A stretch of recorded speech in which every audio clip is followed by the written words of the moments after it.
Get ready to start jumping up and down like idiots.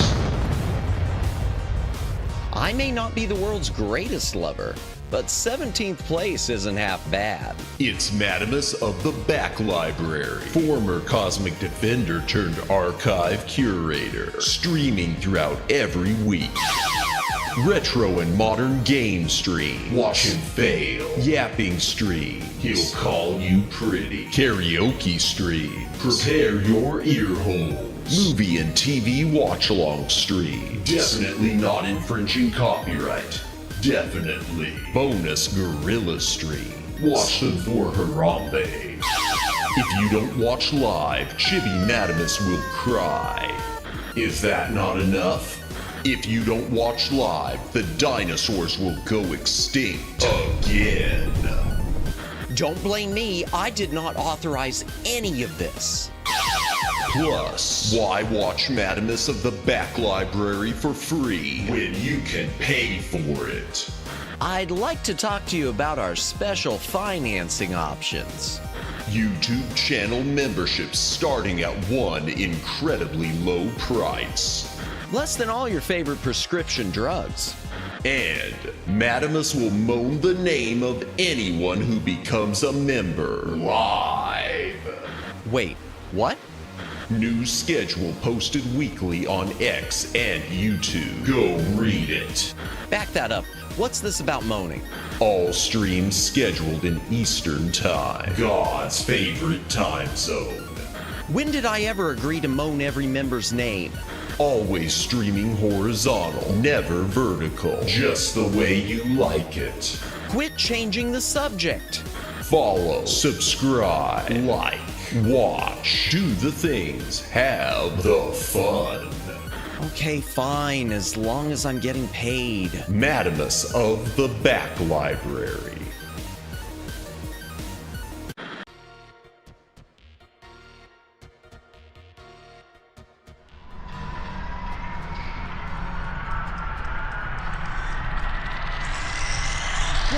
Greetings, brohams, what the dillio. Welcome to the Back Library. I am Madamus, former Cosmic Defender turned archive curator. Hail to the chat. Welcome in Daylin. Welcome in Aiden. Welcome in Luciano. Anyone else who's currently watching, welcome in. If you are lurking, thank you for lurking. If you're VOD watching, thank you for watching the VOD. Please consider a comment on the VOD. It does help with the algorithm. Like, subscribe, notification bell, follow on Twitter, do the things, have the fun, win the game. Woo! Yeah. Yeah, that man. That poll. Yeah, and someone voted that they hate themselves and look forward to it already. I should have put I look forward to it and Instaban, because I can't believe that. Is it April 1st? Is it April Fool's Day? Oh my gosh, seriously, y'all. Thank you, Aiden. All aboard Madamus Padamus Express Choo Choo. Thank you. Appreciate it. Daylin called me pretty senpai. Oh, dear. Yeah, Luciano, about the time change. Yeah, I know. It messes with lots of people. Now, I will say, as someone in the U.S., I like this time better for me. Just because it does make it where, 6 a.m. it's darker, so I get to sleep a little bit better. Nighttime, the sun sets later, but it's still stupid. I'd be fine to stay on standard time. I just want to stay on one time. I've said this, over and over again ad nauseum on previous streams. When it comes to time changes, just pick one. I'm fine with it. I just want to stay consistent. I just want to stay on a single time. That's all. I just don't want any more of the time change, because yeah, it is crazy. Yeah, about that poll. Oh boy. We'll start with that headline tonight. Before we even go through schedule or anything. Actually, no, you know what? Let's go ahead and do the schedule. Let me get my bearings. There's so much today. So many little things I want to mention, which I could make it a whole YAAAP stream. I could make a whole YAAAP stream just talking about the Lord of the Rings, and just talking about the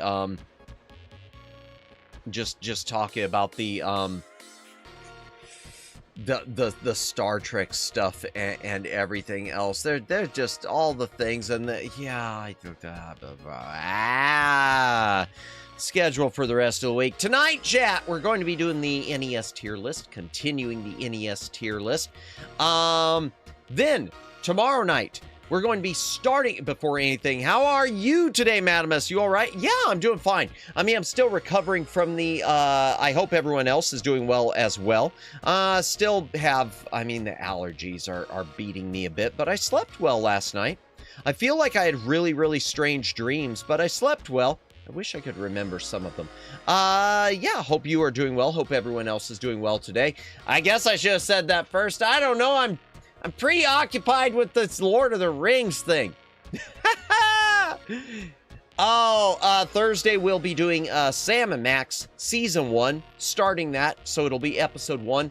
It's a game series, not a TV series. I'm doing all right. Just check in with you. No, I'm doing great. Except for, what the poll's about.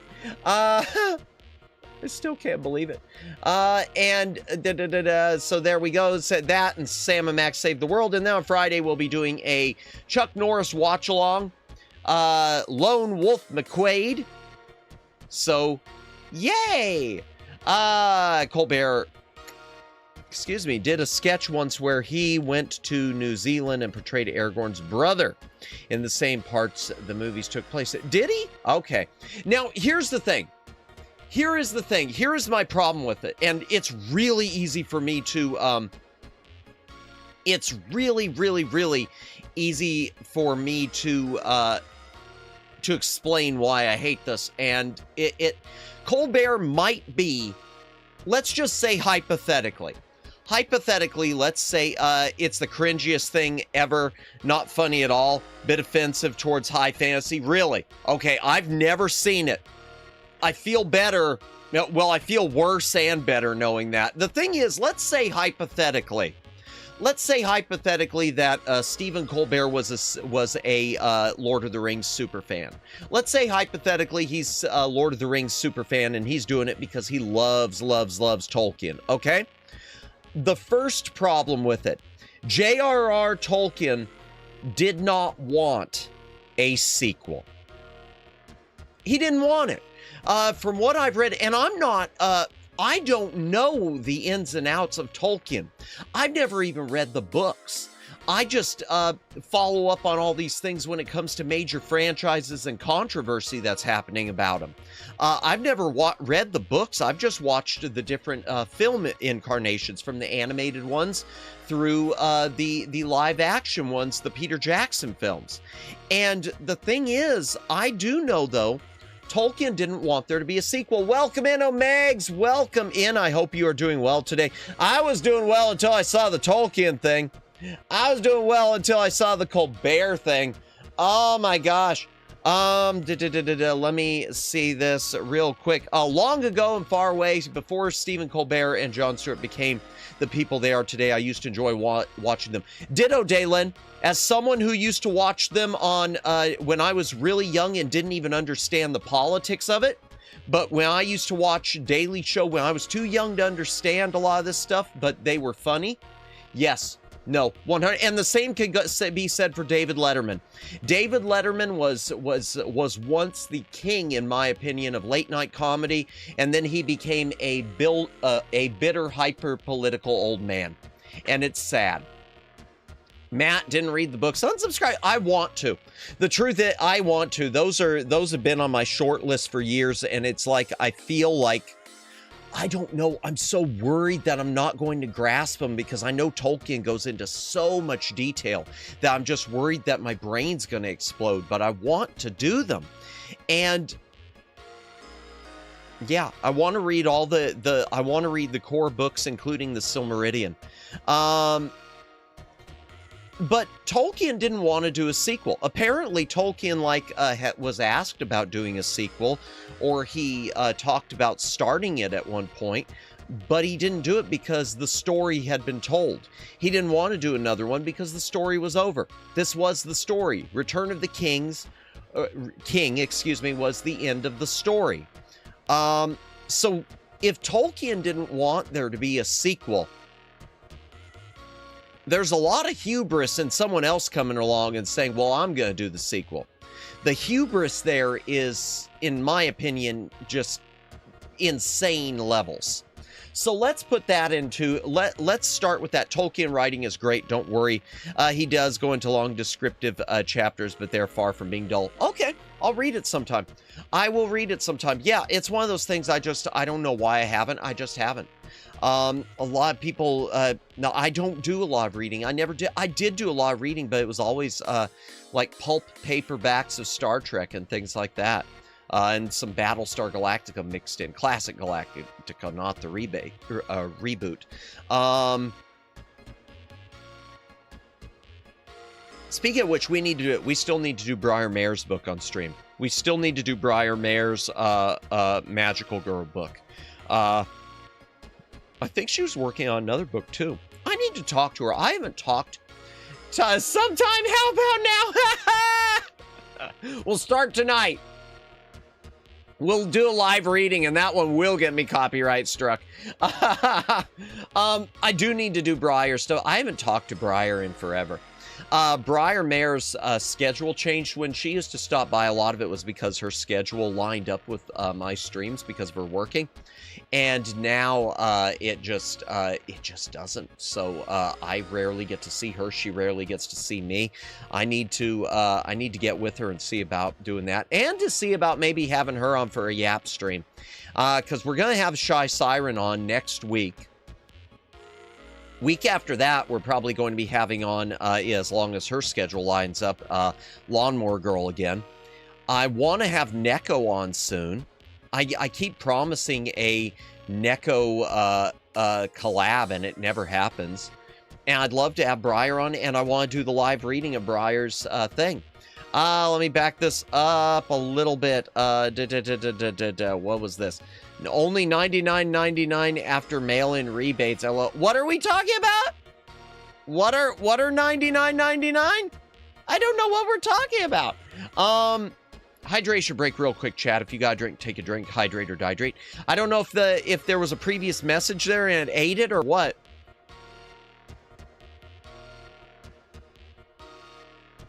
YouTube do be eating those chats sometimes lately.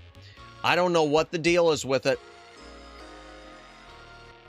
You said, oh, I said, oh, did I? Okay. instead of reboot. Also, did you say Temple of Time lady will be here? Temple of Time lady, Temple. Oh, the Shy Siren. Yes. You know, thank you for reminding me, Daylin. I'm going to grab a link for that. Thank you for reminding me. I meant to do that at the start, and then we'll go back to complaining about the thing. Where is it? There we go. Thank you for reminding me about that. Here you go, chat. I want you... Here's a link for you, chat. Our good friend, the Shy Siren, did a vocal cover of Temple of Time from Legend of Zelda. From which Zelda is it from? Which is it from anyway? Is it Ocarina of Time? I think it's Ocarina of Time. I'm not familiar with the 3D Zeldas, but let me tell you, man, Ocarina. Okay, the Shy Siren's vocals are insane, y'all. They are insane. And here you go. You've got an a cappella vocalized cover of the Temple of Time theme, and it sounds incredible, and she did a really great job with the mixing.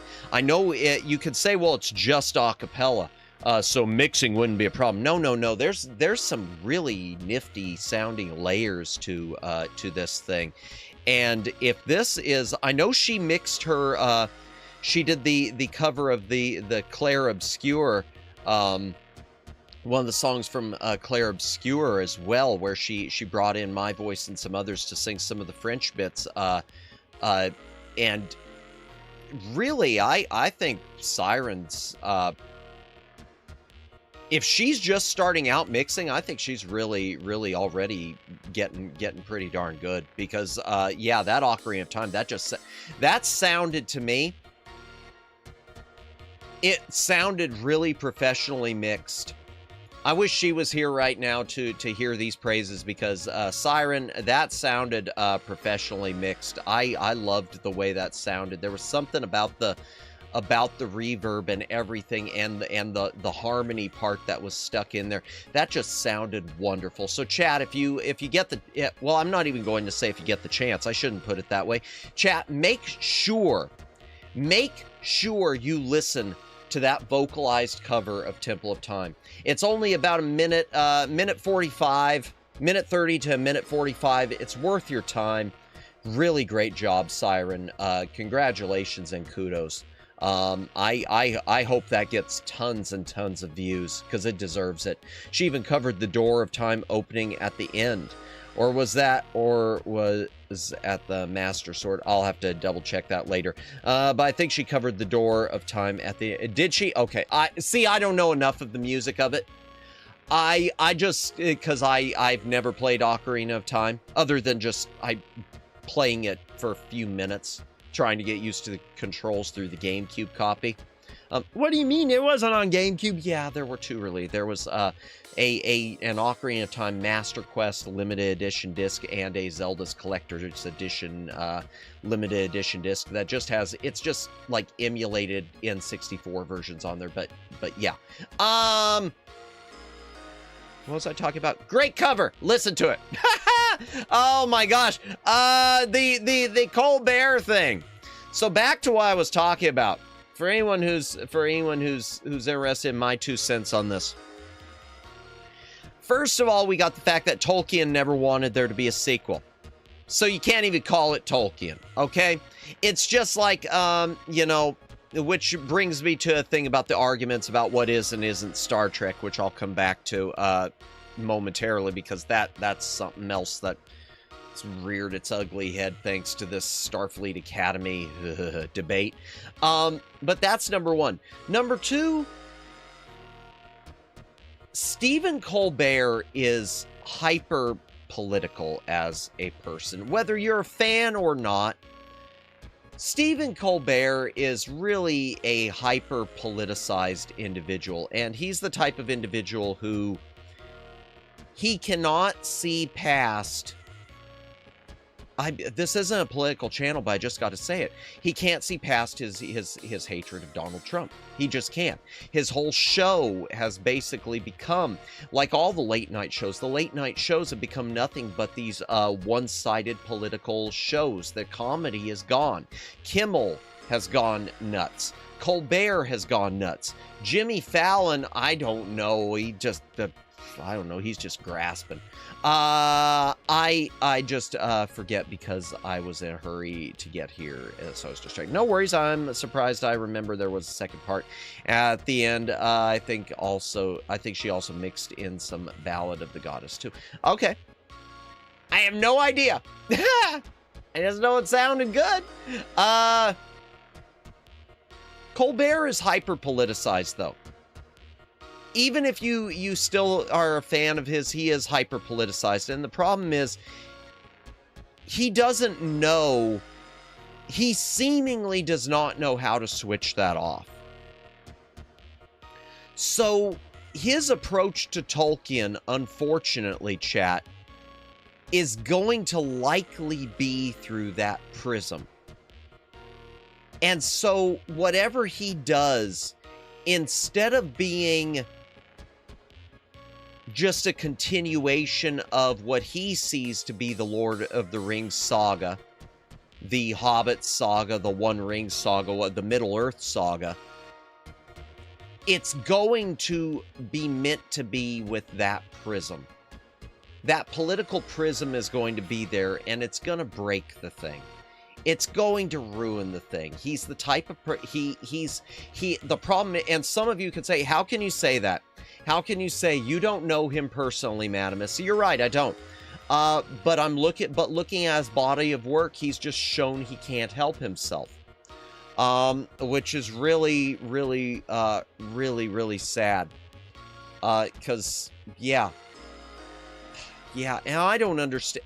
And really, I don't understand Warner Brothers with this. I don't understand Warner Brothers with this, because you look at what's happened with the Late Late Show, and how they are retiring the show, and they are retiring the show because of Stephen Colbert, because the ratings are just that low. So they're looking at someone who's basically become a hyper-partisan figure.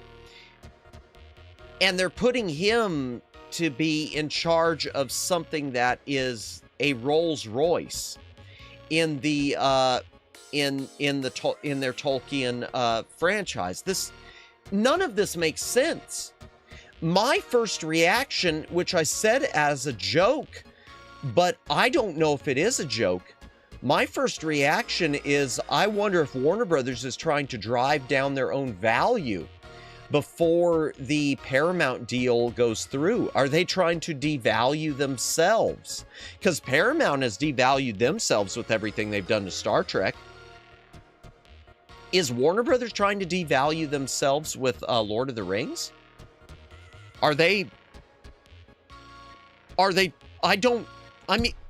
Oops, I bumped the mic. Sorry about that, chat. That's all I can think of, is that they're trying to, I don't know. It just doesn't make sense to me, chat. It doesn't make sense to me. And my apologies if this seems like this is a political issue, because it's not meant to be a political issue. It's an entertainment issue. But it's an I don't get it issue. It is an I don't get it issue.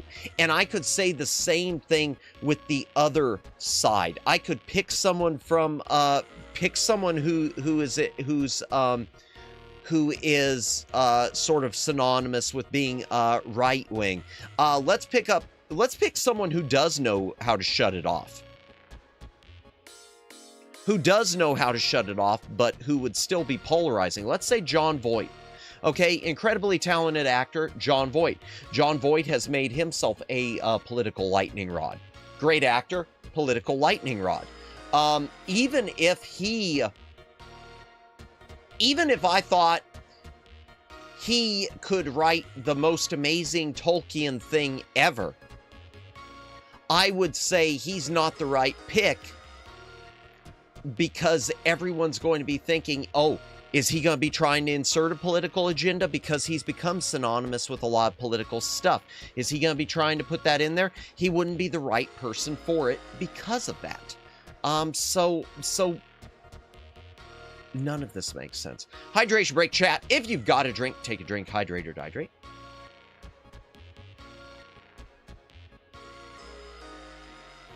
Also, Star Trek. So we talked the other day about Starfleet Academy is being canceled. It's being canceled after season 2. They're going to let it run one more season. I don't understand that to begin with. So apparently, even though they didn't know if season 1 was going to be a success, and even though all the signs were there that Starfleet Academy was going to bomb, they went ahead and shot all of season 2. Season 2 is already in the can. That said, I don't know why they aren't just shelving it. I don't know why they're finishing it as far as special effects and music and editing and everything else. If it's already known that it's a bomb, shelve it. Now, that's not to say do like the Batgirl thing and, you know, do a tax write-off with it. That's not what I'm saying. I'm saying shelve it. And, you know, Paramount could hypothetically, probably because they already paid the money. See, and my thought is, but where are they going to, well, they've paid the money, but where are they going to lose the most money? Assuming they hadn't already paid for the effects and everything else, assuming none of that stuff's been paid for because it hasn't been delivered yet, I'd say, me personally, I'd put in the vault for 5 years, and I would wait and see if any sort of interest comes during those 5 years. I'd wait and see if people start doing like a Snyder Cut thing with the Snyder Cut of Justice League. If people start saying, we want to see season 2. We want to see season 2. It was shot and they put it in the vault. We want to see season 2. We want to see it finished. And based on whatever that is, if there's any call for it, I would release it then as being the lost season. Okay, here's season 2. This is how the story was going to continue, for better or worse. I would wait. I'd judge interest on that, and I would see also if that built interest. Now, that's not going to make it good. It still sucks. But that's the way I would approach it at this point. Because it's not the same situation as Batgirl. Batgirl, where they were trying to recover their money because they knew they were going to lose so much money with it. And the thing is with this, they're going to lose money. So I guess, how are you going to lose the most? Are you going to lose more by shelving it and just chalking it up as, well, we paid the actors and we paid the crew, but we haven't paid anything else? I don't know. That's my 2 cents on it. But what I was going to say is, one of the things which kind of surprised me was Shatner, who I love, but this just seemed kind of out of character. Unless, I hate to say it, unless he's just trying to make him get himself into Paramount's good graces, which I would hope that's not the case. But Shatner, who in the past, Shatner's been kind of outspoken about the crap they did with Star Trek. He's been kind of outspoken about bad decisions.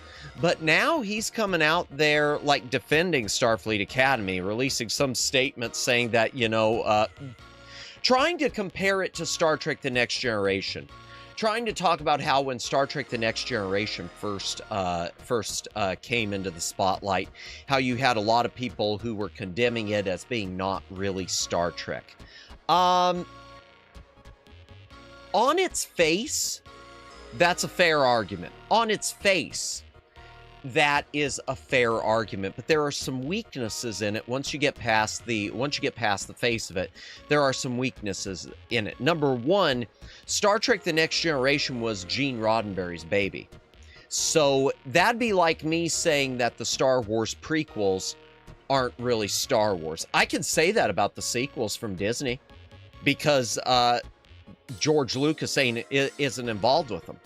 But the prequels were George Lucas's babies. So what right do I have to say that the prequels are not really Star Wars? I don't, because George Lucas created Star Wars. If anyone's going to be the end decision maker on that, it's George Lucas. So when it came to Star Trek: The Next Generation versus the original series, Gene Roddenberry created Star Trek. He comes out, says this is Star Trek. It's Star Trek, whether I like it or not. Now, I do like it. I like The Next Generation. And he wasn't ever able to see the spin-offs that happened afterwards. So who knows what he would have said. I remember Majel Barrett Roddenberry, actress who eventually wed. She, welcome in, Lawnmower Girl. Welcome in. Hope you are having a good night. Be sure to subscribe to Lawnmower Girl. There is her link. Always a lot of cool content there. Nurse Chapel. Yeah, so Gene Roddenberry, let me see. Hey, and also, I love the prequels more than any of Star Wars. Really? Okay, that's interesting. That is interesting, because I know they're always sort of a divisive... They were a divisive thing until, you know, Disney came along, and then everyone sort of said, oh, well, never mind. Well, let's just cast stones at these. I know that they were a point of contention. I don't have anything against them. I will say, for me, I still prefer the OG trilogy. The prequels, it took me a while. It took me time to warm to them. Boy, that's something else that maybe you and I should discuss next time you're on. It took me a while to warm to the prequels. I didn't like them initially. And I still can't say I like them as well, but I always thought some of the hatred for them, including of Jar Jar Binks, was overblown. I never hated Jar Jar Binks. I never hated Jar Jar. I thought kind of it was a silly character I wouldn't have put in there, but I never hated it. I don't like 7, 8, and 9 though. No, yeah, we're all in that together, Lawnmower Girl. And anyone, I'm still convinced, anyone out there, I mean, people can like what they like. But anyone who says they like the Disney sequels, 7, 8, 9, is lying. I'm sorry. I don't mean to call people liars, but I just can't buy it. I can't buy it. Nurse Chapel, yes, Gene Roddenberry. So Gene Roddenberry was married. He had an affair with actress Majel Barrett. Separated and divorced from his wife, and eventually wound up with Majel. Agree or disagree with Sith Jar Jar was originally intended as the Phantom Menace? I don't know. That's interesting. Jar Jar was funny, but I was like 10 when it came out. Yeah, you know what? Those were the best movies ever. No, we're banning you, Dalen. Agree or disagree with Sith? You know, I've heard that thought before, Lawnmower Girl, and I've seen so many different... I don't know. That's so now that you, man, that's interesting now that you put it that way, Lawnmower Girl. That is really interesting. Now you got me thinking. And I'm going to say, Selmore, if that's what Lucas's original plan was, I wish he would have really gone through with it and painted that clearly with episodes 2 and 3. Because I think that might have been, I think that would have been a really, really interesting and good angle. Because I've seen I've seen frames of a comic book which was set either during the original, I think it was during the original trilogy. It was something where it showed like a homeless Jar Jar acting like a clown on some planet. And it was basically that he realized what he had done and he blamed himself for all of it. And now he was just like a happy-go-lucky crazy person, for lack of a better way to put it. He's a let me back this up. He has Sith's yellow eyes. Interesting. Never thought about it. Oh, yeah. Darth Jar Jar is almost can't. Really? Interesting. He's a menace, and if he was hidden, he would have been a phantom, so to speak. Yeah. The rumors say he pulled back when all the hate hit Jar Jar. See, then that was a mistake on his part, because I think the hate for Jar Jar would have gone in the other direction. I think the hate with Jar Jar would have been, like even my reaction, which was sort of ambivalence, would have changed from ambivalence to being like, oh, wow. Ooh, that's kind of deep. I like that. Even Robot Chicken called it with Darth Jar Jar and, oh. Let me back this up. And there are strong points for it in areas of both canon and non-canon. His luck during the Naboo battle were just him pretending not to be using the Force. That makes sense. Watch the clips. Watch the clips. I'll have to. I'm writing this down. I'm writing this down. That makes sense. That makes so much sense, and I hate that that was abandoned. I hate that that was abandoned, because if that's the case, because that really, I think, would have been great. Lego Star Wars even made Sith Jar Jar episode. Really? Oh my gosh. Okay. That must not be in the... I don't think that's in the Legos ones that I've got, because I've got the old Lego junkie. Well, I've just got the games. He was the one who appointed Pal... Yes, I do know that. Yeah. And... yeah, and if it would have been written originally, instead of him not knowing what to do, where he was actually doing it, it was recent. Okay. All right, then I'll have to check that out. I will have to check that out, because I haven't seen any of the recent Lego stuff. That is interesting. Oh, man. Because I'll tell you where... I'll go ahead and tell you... so here was my problem with the prequels. And I've talked about this before. My problems were... I always, because of watching... because I watched the original trilogy first. I always pictured Anakin as not being a little kid when he first met Ben Kenobi. I always pictured, because of Ben Kenobi's comments of, when I first knew him, your father was already an excellent pilot, but I was amazed how strong the Force was with him, or whatever. I always pictured that, okay, he's probably was about Luke's age when they first met. So that kind of always felt like not what I was expecting. And the other thing was when Anakin turned, I guess I always pictured something because of the comments Kenobi had made about how he betrayed and murdered your father, and how Darth Vader, a young pupil of mine, Darth Vader, helped hunt down and destroy the Jedi. I always pictured something where maybe Anakin had disappeared and suddenly the Jedi were being hunted down one by one, and no one knew who it was until the end. Let me back this up. Let me back this up. Back this up. Did nominated Palpatine for sure? Yeah. But I think the Senate, not Palpatine, actual Senate, appointed Palpatine Emperor. Yes. Well, the nomination, though. Got it. Yes, I remember that. Even Clone Wars plays on. And see, I've never watched Clone Wars other than the feature-length one that they put into theaters. I watched the movie one, but I never watched the rest of the series. Clone Wars series was actually keeps jumping on me. Was actually pretty good. Clone Wars was insanely good. Yeah, I've heard a lot of people. I used to, in my previous career, I worked with a guy who just loved it through and through. Also, Obi-Wan was trained by Yoda in the original. Yeah. So the introduction of there are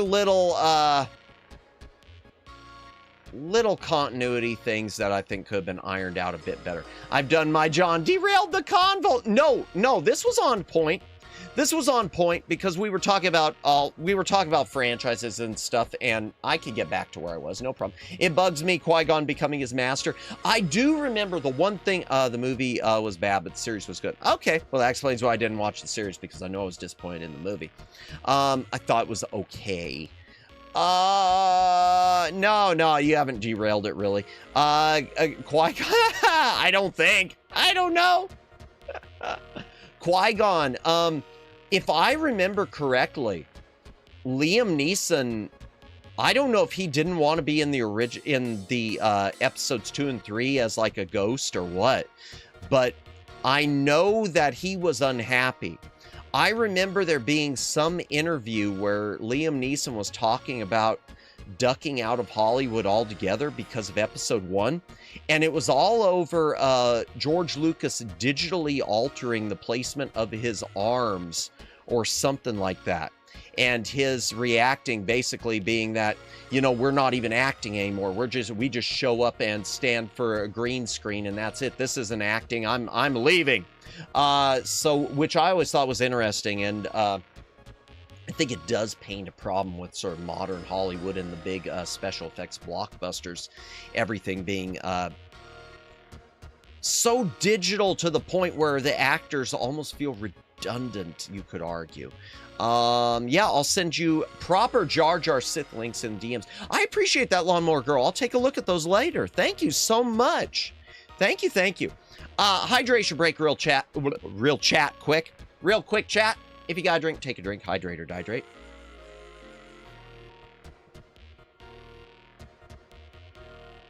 I made a mistake tonight. I tried a Little Caesars pizza with their pretzel crust, and that was very salty, so I am very thirsty. Plus, it wasn't a good pizza. Usually, I'm happy with Little Caesars. I had really bad Little Caesars tonight. I don't know what happened, but it was just bad. Oh, yeah, we were talking about the Shatner thing. So, yeah, you could, what I was saying, yeah, so Roddenberry was behind. We don't know what Roddenberry would have felt about the sequels. Lurk, thank you for lurking, Lawnmower Girl. Appreciate it. Have a good lurk. Roddenberry. I gotta figure out how to get that Prego emote into that. I don't know if I can. Yeah, I don't know if I can. I tried getting the pregnant person one in, and it just was coming up as a square. I might not be able to do it. Oh, Roddenberry. I do remember there was an interview with Majel Barrett, and she said that she thought Gene Roddenberry would have hated Deep Space Nine because of Deep Space Nine's focus being war, being about war and the war against the Dominion. And while I've said before, I don't think Gene Roddenberry was perfect in his ideas. If you look at his original direction he wanted for the Next Generation, while some of it was great, some of it was bad. I'm on 1% power. I need unlimited power. No! Good luck recharging. Hope you can recharge quickly. Oh no, that stinks. Well, have a good night, Lawnmower Girl. If we don't see you, we'll see you when we see you. Take care. Oh man, yeah. Oh yeah. The trials and tribulations of batteries and solar. Hi-ya. What was I saying? Oh yeah. So Roddenberry, Majel Barrett said Voyager was lit. See, and generally speaking, I liked Voyager. I enjoyed Voyager. I did enjoy Deep Space Nine. The only place where I really ducked out was Enterprise. And I think it's funny too, because you've got all these people now who are saying, oh, well, Enterprise wasn't that bad. We were wrong about Enterprise because look at how Discovery was, and look at how Strange New Worlds is, and look at the terror that is Starfleet Academy. I went back and revisited Enterprise. Yeah, honestly, I went back to Enterprise a couple years ago. Just a couple years ago, it was when Discovery started. I went back to everything I hadn't watched. I'd already watched 100. I knew 100% of the original series a couple times over, because that's always been my bread and butter. I knew 100% of the Next Generation, especially because of the Blu-ray sets. I went back and made sure I watched all of Deep Space Nine, beginning to end, all of Voyager, beginning to end, and all of Enterprise, beginning to end. And because Enterprise was one I ducked out on quick. I ducked out on that quick originally. Like 6 episodes. Let me think, 6 or 4. 4 or 6 episodes in. TNG was my favorite, still is. And see, yeah, that's where the argument usually is, Dalen. It's always, it seems to be, which is the king, TOS or TNG. So, yeah, Yeah, absolutely. I understand that. And I love Next Generation. I love TNG. I don't love the movies though. But the series I love. I think I would love the series more if the movies weren't there. I think I would love the series more if I'm not even going to touch Picard. If it grew up with the series. See, and I was growing up during the time of it in Deep Space Nine and Voyage all together because of syndication. But yeah, I ducked out even as a kid with Enterprise. Enterprise. So I went back and watched Enterprise.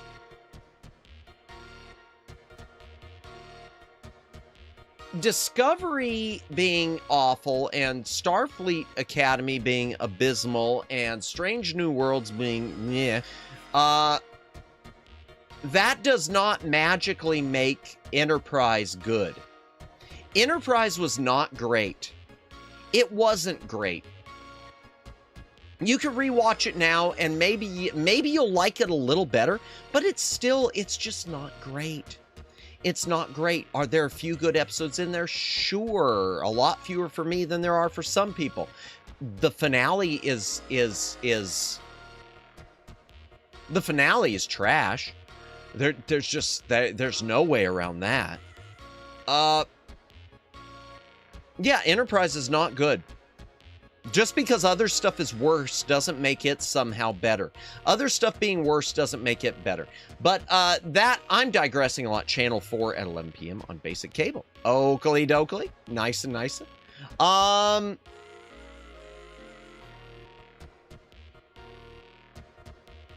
So Shatner was making a comment comparing the hatred of Starfleet Academy to the hatred of Next Generation. And I think there are two key differences. Because he's saying, people saying Starfleet Academy isn't really Star Trek. Well, number one, it doesn't have the Roddenberry seal of approval, so I think you can make that argument. Number two, but this is the more important thing. This is the more important thing, chat. Even if it is not, even if it was Star Trek, that does not mean that it can't be horrendous. It can still be horrendous, or that it can be it could 100% be accepted as Star Trek canon and also be looked as the thing that killed Star Trek because it's canon, because it's horrendous.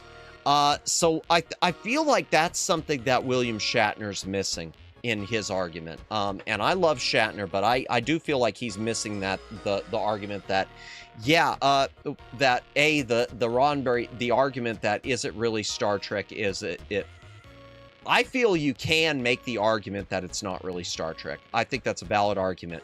But even that argument notwithstanding, the bigger thing is it's awful.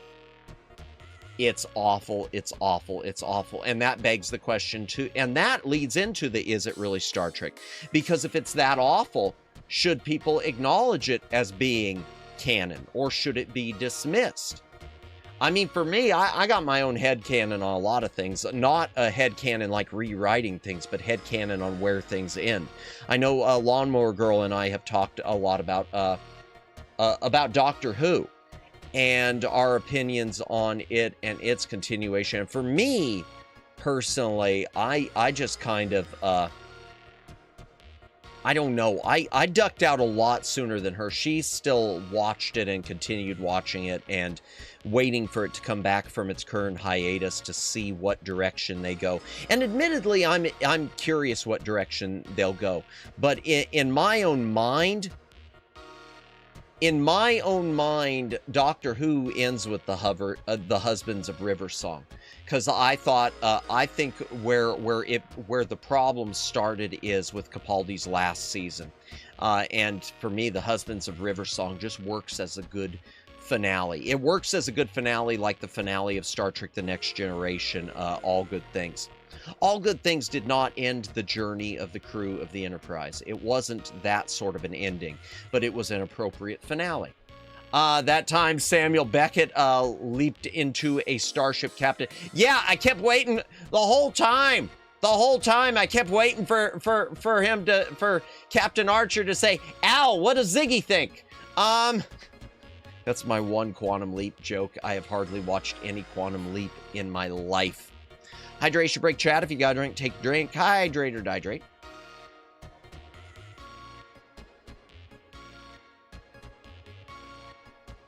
But yeah, I'm not happy about the, needless to say, I'm not happy about the Lord of the Rings thing. Maybe, and my apologies if anyone's angry about that poll question. Ziggy best boy. Oh man, I hope no one's upset about it. Like I said, this isn't a political channel. This is just a this isn't a question about politics. This is just a question about stupidity. And I just think it's such a, you know, it's like Amazon with their Rings of Power thing. It's like Amazon with their Rings of Power thing. It's just, it ain't Tolkien. It just ain't Tolkien, and don't try to convince people that it's anything but your own fan fiction as potentially as non-fans altogether. Because that's the thing.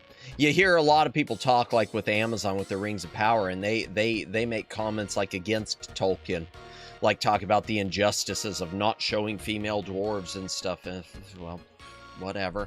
I mean, he wrote the universe. It's his book. Yeah. Anything else to mention before we get? Oh my gosh! It's almost an hour into stream. It's almost an hour into stream. Was there anything else I was going to mention? Probably there was some stuff about the DLSS 5. I'm gonna wait on mentioning it until tomorrow. Yeah. So for me, yeah, that's covered me with always need an hour of YAAAP. Bless you, Omegs. Yeah, I know I'm gonna keep mentioning this. I just couldn't. I'm still just stunned at the headlines because there was multiple places about the Stephen Colbert doing. Jennifer, welcome in. I hope you are feeling well today. Hope you are feeling better. Yeah, I don't know, and the truth is, I'm going to tell you, and again, I just want to say, I could absolutely love Stephen Colbert. I could think Stephen Colbert was the funniest, most talented person on the planet, and I would still think this was an idea that makes me angry. It's just there are some things you don't do. There are some things you don't do, and I just don't get it. I don't get it. Chat. I just had a thought. Sithimus. No, hear me out. Nothing good ever comes from hear me out, but hear me out. Hear me out. I'm feeling fine. Good. Glad to hear it. Good. Hear me out, chat. You have a lot of people in Hollywood right now.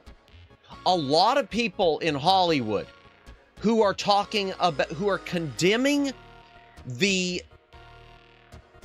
Warner. Meow. Welcome in, Neko. Welcome in. Hope you're having a good night. By the way, chat, if you haven't followed Neko, the Space Mage, there is her YouTube channel. She also streams on the Twitch. Be sure to give her a subscribe here, and then you know, follow her from here over to there and subscribe all the places. Yeah. Oh, and Omegs, that reminded me. Thank you, Neko. You just reminded me. You mentioned you thought I was going to use the Emote Lab version where I'm dancing with the Prego test. I was looking at it again, and it looks too close to the light sticks emoji. So I didn't do it. I've left it as just the solid Prego stick because to me the Emote Lab looks too much like the light sticks one. So I mean, it's easy to confuse, which is funny in and of itself. But yeah, I just feel like there's just not enough differentiation because of how small they appear on screen. What about the one? That's a good idea, Omegs. I'll take a second look at it. Let me, I'll save it tonight as a single in a few different like sizes and zooms, and I'll try that. I'll take a look at it. It's not like you get animated emotes on YouTube like you do on TTV. Yes, true, because yeah, YouTube. Why should we add that when we can add all these features you don't like the whole thing now of potentially allowing viewers to direct message creators? Yeah, that's great. That's great. I mean, I love hearing from people, but you know, I kind of don't want every single person DMing me. I kind of had sort of a situation. Yeah, it lets you add GIFs, but it doesn't animate them. True, yes. Yeah, all my things are GIF. I think they're GIF. I think I have been using GIF. No, I've been using PNGs. I have been using PNG. Okay. Yeah, that was something that happened the other day too. I had someone I had to change my DM settings on Discord. I had my settings on Discord pretty much allowing anyone, and I had to change that because I just assumed automatically if anyone's going to DM me, they're going to be DMing me because, yeah, I assumed someone's going to be DMing me because they're mutual or it's going to be a business related thing. Sort of like with Twitter in the DMs. Although Twitter, it keeps putting everything in spam, so then I miss everything important. No, it wasn't even a bot. I haven't had any bot. The only thing I had in Echo... Now, with YouTube, you'll probably get bots if they let this continue. But on Discord, all I had was... we had one person who unfortunately we did have to ban. Well, yeah, you know who I'm talking about already, Neko. Yeah, came into the DMs and it was funny because I even came out and said, "Hey, sorry, I can't accept your friend request. I generally reserve DMs for mutuals." And he kept, yeah. But here's the thing: I basically said, "Hey, sorry, I can't accept your friend request.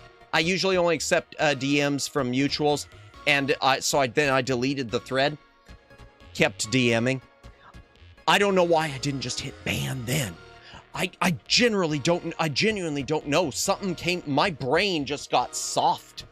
I need to DM him so I can say I slid into your DMs and pretend I'm doing freaky stuff. You're already on my DM list, oh Megs. It's too late for that. Oh my gosh. Oh, this is, yeah. So, oh, I was saying, hear me out. Smooth, small brain, indeed.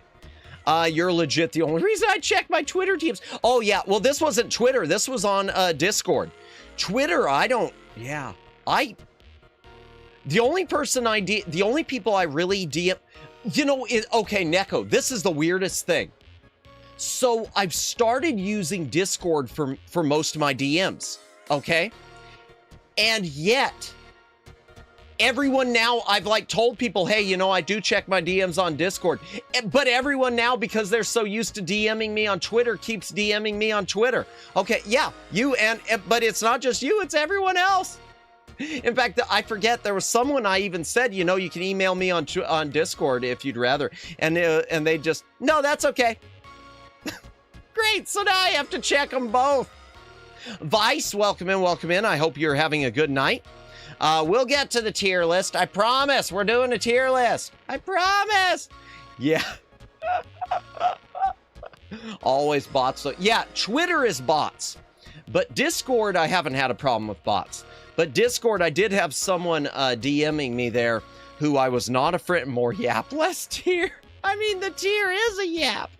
But, yeah, Discord, I had someone, someone came into my DMs there who was not on my friends list. Applied to be my friend. I rejected. I told him, hey, I only accept mutuals usually as my friends. Mutuals are mods and other special cases. Yeah, they kept DMing me.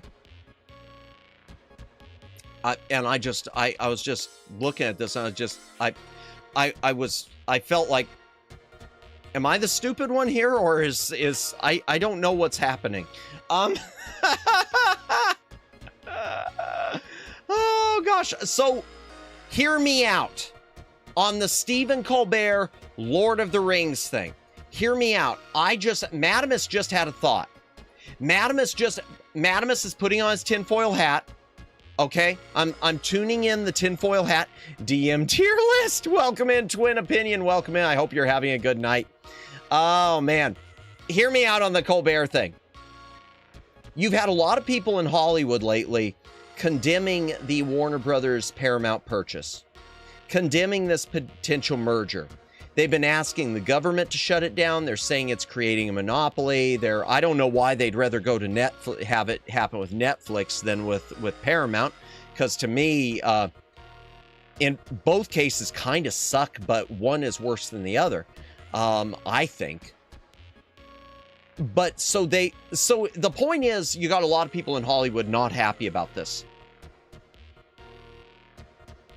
What if this Colbert thing is just trying to sabotage the deal?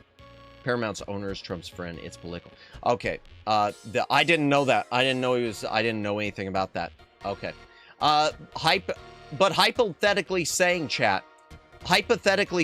chat, what if the tinfoil hats are in this year or so? I've heard. Yeah. I'm gonna go wear mine during a lightning storm. What if this whole thing with Colbert and Warner Brothers and Lord of the Rings sequel is just to sour the deal? What if this is just to sabotage the Paramount Warner Brothers deal? Because Lord of the Rings and Harry Potter. All right, tinfoil model toggle went. Neko, that's okay. I'm gonna work on that. I could probably get myself even if it's just a stick-on something. I'm gonna work on that. I'm writing that down. I need that. I do need that. They're turning the frogs gay! I do need that. Tinfoil, let me write that down. Foil hats. Okay, yeah. Make it as rounded and, and not pointy as possible. What could possibly go wrong? Legit, I laugh at that one, and I'm still stunned that it turned out to be like partially true. That there was some chemical that's in the plastic water bottles or something that was making the frogs asexual. It wasn't making them gay, but it was making them not want to breed anymore. I don't know how to react to this. I don't know how to react. Oh my gosh, a frog prego. No, not the prego frog. Oh man. But seriously, this could be to sabotage that, because the biggest things Warner Brothers has, Looney Tunes, the Looney Tunes library is a big deal. Okay, their cartoon stuff, it is a big chunk of value. Harry Potter, big chunk of value. Lord of the Rings, arguably their biggest chunk of that, and Harry Potter are arguably their two biggest. I wish personally it was Looney Tunes. I really do. I wish their cartoon library was their biggest, but that's just not the case. Lord of the Rings, Harry Potter probably is the biggest. I got my pick. I love them both though. What if they are? What if this is just all a sabotage thing? Sour the deal, make it not worth as much so it can't go through, something like that. It's just a thought, because it doesn't make sense. It doesn't make sense. Chat, let's go ahead and do the tier. Oh man, it jumped. Something jumped. Make it rounded, not pointy as possible. What could possibly go wrong? I mean, an electrical aspect. Do you know what is more likely for an electric discharge or to go towards if a transformer explodes? The rounded metal, not pointy. Really? No, I didn't know that. That's interesting. I did not know that, Daylin. Interesting. It was glyphosate, but the experiment that showed that could not be replicated. It was just an excuse to Europe to ban the use in the EU. Oh, with the plastic bottles? Okay, I didn't know that. I didn't even know it'd been banned in the EU. The only thing I know of lately with the EU, and this is the one thing that they've really gotten right, I am applauding them for, this ruling now with electronic devices. I don't know if it includes cell phones. It should. but this ruling where they have to allow for replaceable batteries, which is causing the Nintendo Switch to have to issue a revised Switch 2 model that will allow you to change the battery. I love that. I am so happy. That should be a given. That is one of the, you know, the not being able to replace your battery. I blame all of us, not any rules or regulations. I blame all of us as consumers because we should never have accepted that. When things came out without a replaceable battery, we should have found, as the consumers, ways to push back better. Because, yeah. Not that it can't go for point E, but the conditions are more likely for round it. Gotcha, okay. And that's interesting. I didn't know that, either, Luciano. Okay. I don't know. I just know frogs and gay and turning. They went down to the club. Oh my gosh. Oh my gosh. Where's my browser room? Where's the I can't even find it here. Library browser. There we go. Door transition.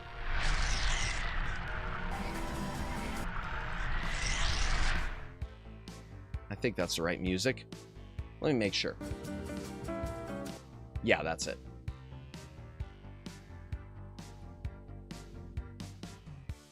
Let me get my volume a little better on that.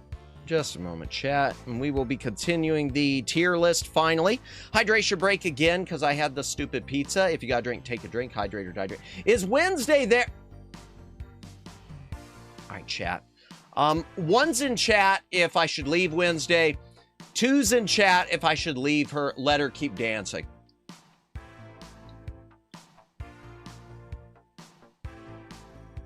I am so thirsty. 2. Wait, what? Okay. I don't remember what I said. One's if I should, okay. Wait, what did I say? I don't know. Okay. I don't know what I said. Welcome in, Flash Viewer. Welcome in. Okay. 1 to keep Wednesday. 2. Let's start over.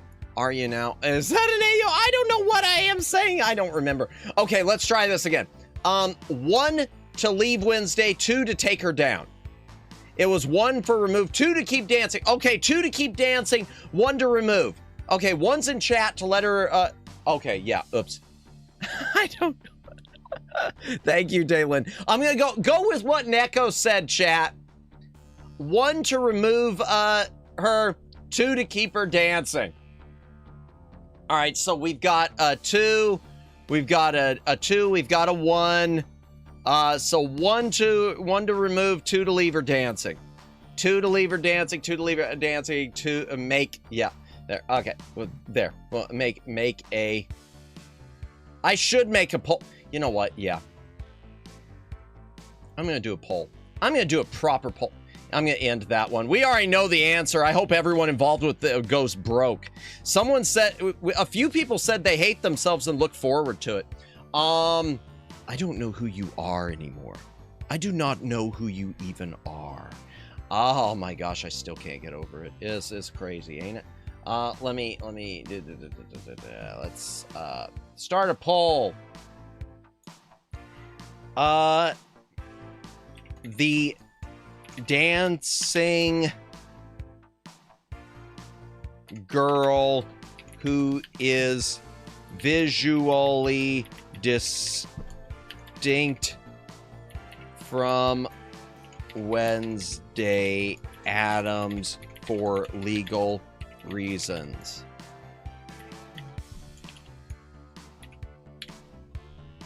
Just a moment. Okay. Leave. Oh, okay. Let her keep dancing.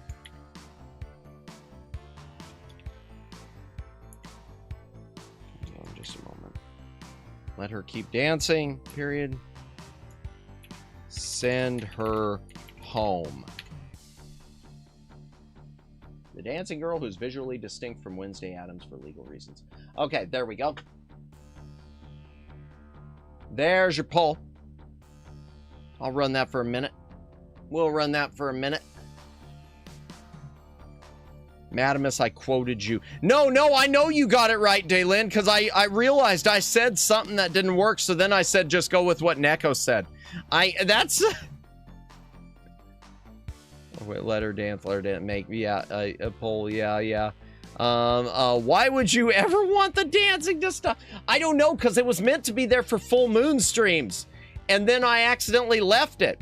That was there for when I did my, my fetish tier lists, where I found out over and over again I'm a rope bunny. I don't know how to react to that knowledge. I'm so sorry for shaming you all or something.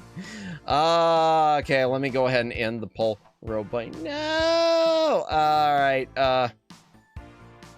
there we go. All right, 4 votes, good enough. All right, let me add a new poll though. It's iconic now though. Yeah, I'm gonna have to just leave it. I can't get around it. And it's also public domain. It came from a public domain web source. So, yay! Oh, dancing girls are always best when you don't have to pay for them. Oh my gosh. Let me just start another,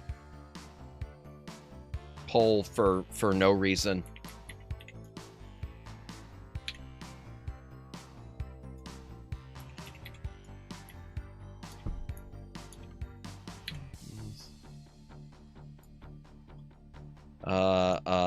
No, he's thirsty. I'm just doing a poll, chat. Give me a moment.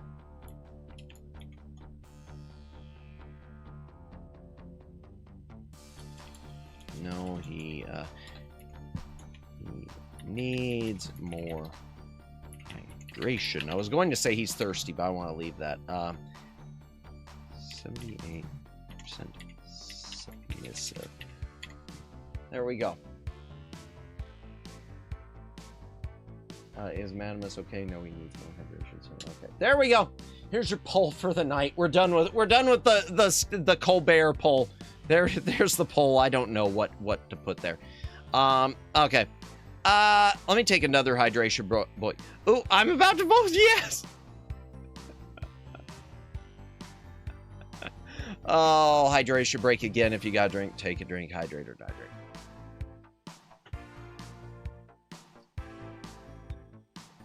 That was a quick seltzer. Let me open another one. Here's your ASMR for the night. Yum, yum.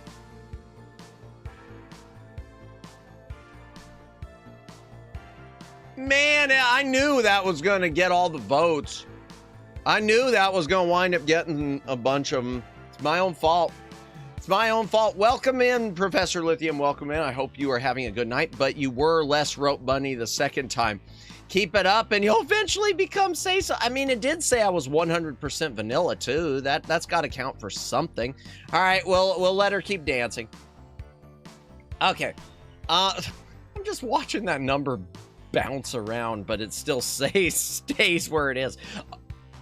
Oh, excuse me. All right, chat. Nope, counts for nothing. That, you know, you're right though, Neko, because it does seem weird. I look at the test and it's like you're a 100% super perfect match for vanilla, but you're also 78% submissive. How do those coexist? If you keep using that say-so lotion, you're bound to become more say-so. Man, if I could get that as merch, if I could get say-so lotion as merch. Because I still don't know on those floppy disk things. I was checking and the price seems to have gone way up. So I don't know if it's feasible.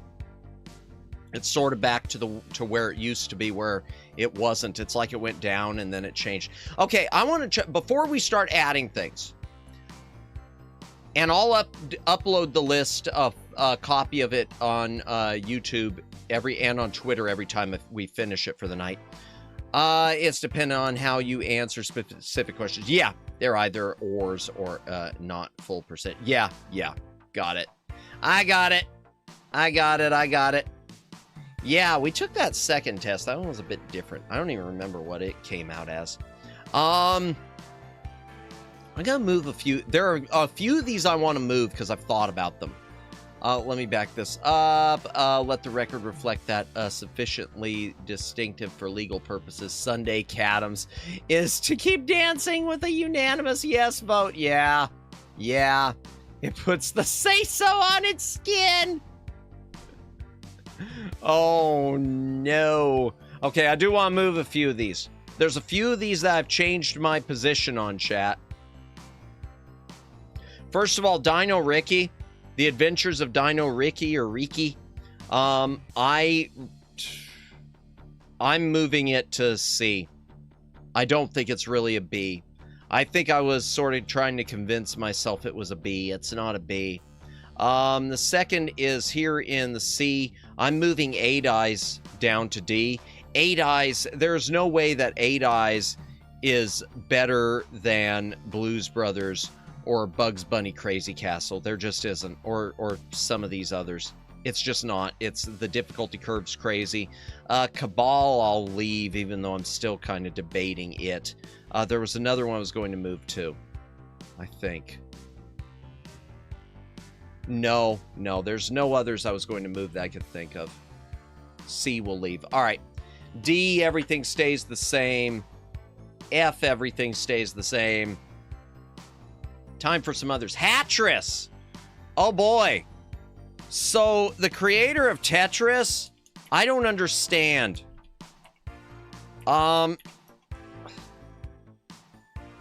Yeah, I don't. It is from the original creator of Tetris. When you said Blues Brothers, I thought of Blues Clues instead of John Goodman. So, Hattress, it is from the creator of Tetris. More screenshots. There was an arcade version? Huh. There was an arcade version of Hattress. Alright. And there was a Japanese version that was different? Okay. It looks similar. Okay. So, this chat is... Let me zoom it in. This is Hattress. You basically have heads, and you match hats. You have to match certain numbers of... yeah, Hattress is actually in the recent Tetris collection on Steam. I didn't know there was a recent Tetris collection on Steam. I will look that up. Thank you, Daylin. With others, too. Interesting, interesting. I mean, I remember Word Tris on Super Nintendo. I never played it, though. Yeah. I love Tetris.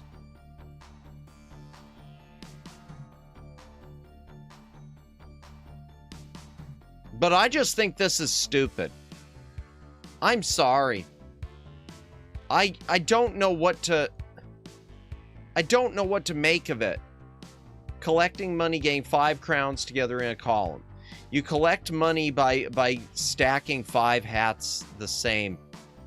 The heads at the bottom kind of free. Yeah, I think they're meant to be mannequins. Yeah, they've got bolts in the neck like Frankenstein. Good point. Oh, those ones. They're all... Yeah, even without that, though, they're creepy. That is... Yeah. Yeah. I love Tetris Forever. Is that the name? Okay, good to know. I will look that up later. Thank you. Oh, it was on TurboGrafx 16, too. NES version of the game features an aid system. Aid from avatars Alexei Pajitnov or Vladimir Pokilko. The aid is earned by completing 5 sets. So the NES version has different stuff. Yes, good to know. Okay. I just want to say again, I love Tetris.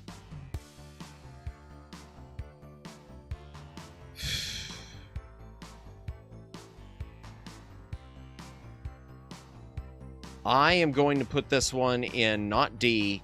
I'm putting it C. I think it's C. Tetris is based. Tetris is based, Omegs, but Hattress is just a question of why. I don't understand. I don't understand who thought this was a good... Who thought this is what the puzzle world needed. I'm hydrating again too, chat. I'm sorry, I'll be doing this a lot tonight. If you gotta drink, take a drink. Hydrate or dehydrate.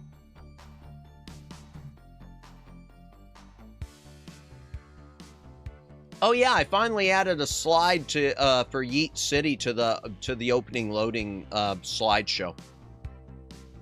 And opening just a reminder that we're an 18 plus stream you know, channel. Oh, darn it. It took my stuff out of order again. Hold on just a minute, chat. I gotta clear these and reload them. Because I want these in order of letters. I don't know why it refreshed. Just a moment. Okay. It does that sometime, and I don't understand. I'll have to be more careful not to, There we go. Wait, I told it to... You know what? Oh! It's because It's decided I'm not logged in. Okay, chat, I'm gonna have to turn this off for a second. I'm gonna have to turn off the view screen. We're gonna have to turn off the viewing globe. Rangers, please pay attention to the viewing globe. Couldn't we just have a viewing screen? No, you have a viewing globe. That was stupid. Sorry, stupid joke, chat. Seriously, why didn't you have a screen? What was with the viewing globe? It just made it harder to see things. Oh, good. Rita Repulsa's head is now like all squishy like a back 78. Welcome in, Swab Pigeon. Welcome in. Let me grab your channel link real quick. Let me get the capture back on too, since I got these reloaded. Welcome in, Swab Pigeon. Pigeon. Welcome in. Hope you are having a good Wednesday. Oh my gosh, I had to think about the day. Yeah. Oh, so the 78% submissive. I guess I have to tell the story. For anyone who's new to the channel, we've done a couple of the BDSM tests for our full moon. So what is the other 22%? Well, it doesn't quite work that way. We did a few BDSM tests for our full moon streams, and it was more compatibility. I'm 100% compatible with vanilla. I'm 78%, but I'm also a 78% submissive. So I'd be compatible with, I guess, the opposite. And I'm 72% rope bunny, so I'd be compatible with the opposite. And yeah, it was all unfortunate. It was all very, very unfortunate. Let me grab your channel. Why isn't it? Oh, my thing is screwed up. I must have it attached to the other account. There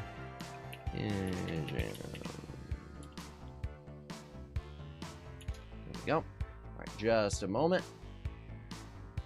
Okay, chat, even though you could easily just follow the at name handle, here is Swab Pigeon's YouTube channel. Be sure to give him a subscribe, a follow, a look-see.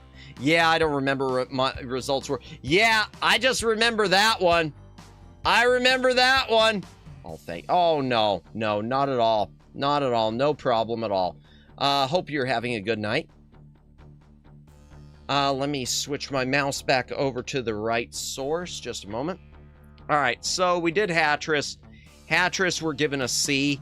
And I'm telling you right, that is a generous C. Because I do not like Hattress. That is a generous C. Next is Heavy Barrel. Okay, I like Heavy Barrel. I just don't like the NES version of it that well. Heavy Barrel. 6.8. Yeah, that kind of squares. So Heavy Barrel, chat, on NES. It is a top-down run and gun. Goals of it as you play through are to collect pieces of the weapon Heavy Barrel, but the Heavy Barrel weapon's only good for like what? I think like one shot or a few shots or something like that, so it's kind of a waste. The whole point of this thing is earning pieces to a weapon that you can just use once, and then you got to find them all again. So having that weapon be the title seems a bit I don't know. It just doesn't, like a waste. Tetris Forever, Tetris Effect. Connected, Puyo Puyo, Tetris Effect Connected. Okay. Puyo Puyo Tetris. Puyo Puyo Tetris 2, Electric Boogaloo. And Tetris, the Grandmaster 4. Absolute IR, the actual Tetris. Absolutely are the actual Tetris games available on Steam. Also, PPT is not Tetris 2. Yeah, no, got it. I do like top-down running guns. Yeah, can't remember this one I played way back in the day. I remember being disappointed with it. I know it's one that a lot of people liked, and I was really disappointed to it. Now, there is a sequel to it on in arcades and on Sega Genesis called The Midnight Resistance. Or Midnight Resistance, I think. I think the might have been in arcades, but Midnight Resistance. But it is not a top-down. It's a side-scroller, so it plays like Contra, where the original is a top-down, because you can collect these keys to get, like, items from chests and whatnot. Interesting premise. Yeah, I like the idea of collecting the pieces of the weapon, but having it for just, like, one shot, it just feels, like, pointless. If it was where you had it until, you know, you lost your life or something. I think that's how it was. Let me do the overview and let me see real quick. Probably 6 storage locker complex. No, it doesn't really say. I'd have to find a better definition. I think that's the case, though. But if I remember that it plays a little slow. Now, let me tell you about the Chip and Dale connection. Excuse me. So there is a Hong Kong bootleg of this game out there, labeled as Chip and Dale Rescue Rangers 3. And all they did was replace your character, this guy, with Chip or Dale. I don't know how to react to that one.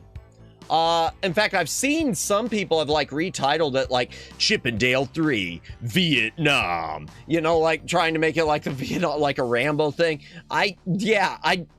What?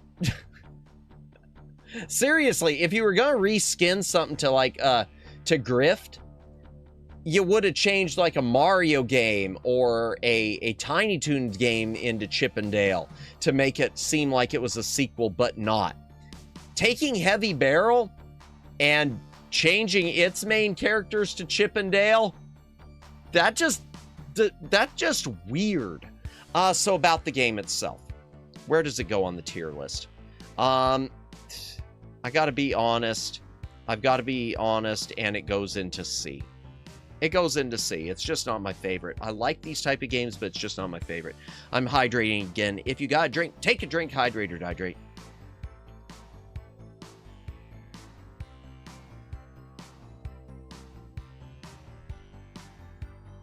It's either the coolest thing ever or the worst thing ever. What is currently at the top of your list? OG Donkey... No, Donkey Kong's in C. So C is Donkey Kong and Donkey Kong 3. They're good games, but in terms of like replayability, they're just basic arcade games. So when you look at when you look at the whole of the NES library, are you really going to choose to play Donkey Kong if you could play other things? Right now on the S tier, I've got Castlevania 3, Dracula's Curse, Dr. Mario, Dragon Warrior 3, Dragon Warrior 4, and DuckTales. A tier, yeah, I was mostly kidding about Donkey. Well, no, but still, it's a good point. For anyone who's just joining us, let me read them off real quick. DuckTales, yeah, as S tier. I love that game. A tier, and again, these are all subjective, chat. So if your favorite, you know, is at the bottom of my list, I'm sorry for calling your baby ugly if you've got an ugly baby or something. A tier, Adventure Island 2 and Adventure Island 3, which are practically the same game. Adventures of Lola 1, 2, and 3, which are all really close. Adventures of Tom Sawyer, which a lot of people hate, but I have a big nostalgia love for. Batman. Ooh, my voice broke there. Batman. Battle of Olympus, which is an RPG adventure platformer. The weak point of it really is having passwords instead of normal game save, instead of battery game save. Bionic Commando, Blaster Master, Bucky O'Hare, the Castlevania 2. I like Castlevania 2. A lot of people don't, because the hints on it's cryptic as far as figuring out where to go. Chip and Dale Rescue Rangers, City Connection, which is another one that I just really am partial to. Crystallis, or Chrysalis, depending on who you ask. Darkwing Duck, Double Dragon 2, Dragon Spirit, The New Legend, Dragon Warrior 2, DuckTales 2, which is almost as good as the original. Really, for me, it's more, it doesn't have as good music. Flintstones Rescue of Dino and Hoppy. Formula 1 Built to Win, which is it has battery backup. The artwork is terrible, but it's almost like an anime-based racing game. It's really good. I don't know if it's really A tier, though. I keep thinking I should have it in B tier. I think it's a hidden gem, but I'm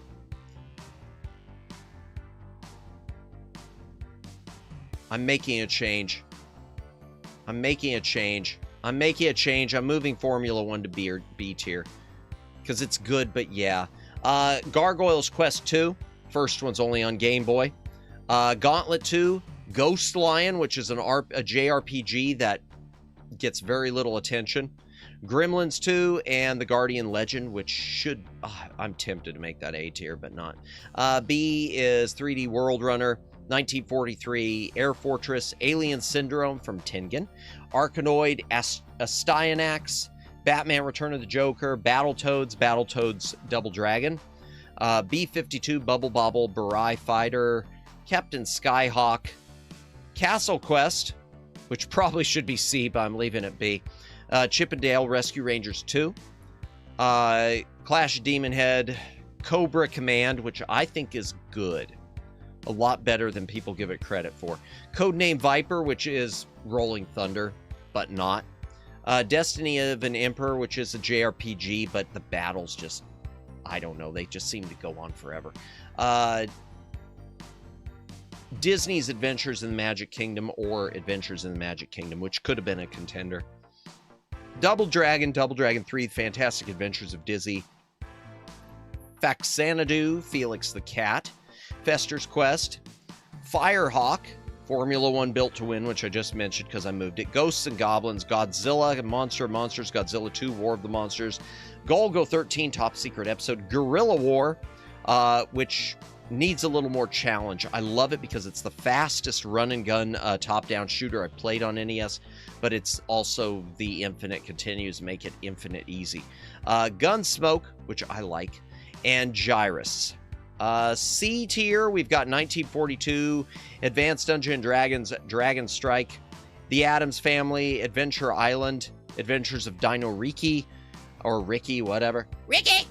Afterburner, Adventures of Rad Gravity, Adventures of Gilligan's Island, which is almost a hidden gem. It's definitely worth checking out. Batman Returns, Bible Buffet, Breakthrough, Bad Dudes, The Bugs Bunny Birthday Blowout, Burger Time, Cabal, Caesar's Palace, Captain America and the Avengers, which I like, but just not enough to move up. Castle of Dragon, excuse me. Circus Caper, Cobra Triangle, which is from Rare, but I'm just not a fan. Commando, Dash Galaxy and the Alien Asylum, which probably should be D, but I have some nostalgia there. Donkey Kong Classics, which is Donkey Kong and Donkey Kong Jr. Donkey Kong 3, Dig Dug 2. Love Dig Dug, but it's just still just not enough replayability there. Dungeon Magic, Fantasy Zone, which I would give a B, but the NES version port, the NES port's just kind of a flickery mess. Galaga, Gauntlet, Goonies 2, Hattress, Heavy Barrel. D tier is 720 Degrees, which I really should put in F, but I won't. 8 Eyes, Pugsley's Scavenger Hunt, Addams Family Pugsley's Scavenger Hunt. Airwolf, Athena, Back to the Future 2 and 3. Barbie, Battle Chess, which just isn't as good as the PC version. It's just chess at the end of the day. Big Nose, the Caveman, Blues Brothers, Boy and His Blob, Bugs Bunny Crazy Castle, California Dreams, Captain Comic, Al Unser Jr. Turbo Racing, Cybernoid, Deadly Towers, Death Race, Defender 2, Defender of the Crown, Die Hard, Digger T Rock, which a lot of people love. I don't. Dirty Harry. Oh, I wish that was good. Dr. Chaos. Oh, I wish that was good. Dr. Jekyll and Mr. Hyde. It is not F tier. Ferrari Grand Prix Challenge, Flying Dragon Secret Scroll, Golf, and Greg Norman's Golf Power. And F tier, we've got The Adventures of Rocky and Bullwinkle, which is a disaster. Bible Adventures, which is a disaster. Bill and Ted's Excellent Video Game Adventure, which is half broken. If it weren't for that, it'd probably be B tier. Conan, which is a disaster. Defenders of Dynatron City, which probably should be D tier instead of F tier. Because it's just not good, but it's better than F. I'm going to move it up. Dragon's Lair, which is just a disaster. And Exodus, which is just dull. If the Galaga edition were arcade and not NES, I would have to challenge you to Mortal Kombat to raise its rating. The arcade, if we were talking about favorite arcade games, it would be there. It would be higher. I don't think it would be S tier, but it wouldn't be C tier. If we're talking about NES specifically, though, yeah, there's a difference between going and popping a quarter in and playing it at home, I think, unless you're playing it on Atari.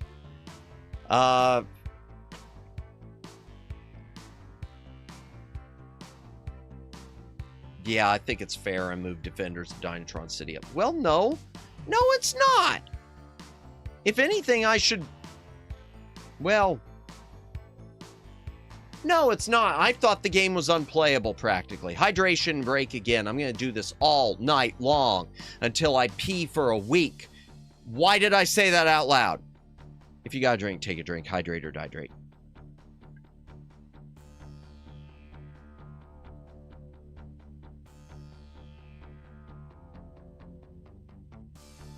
Next is High Speed.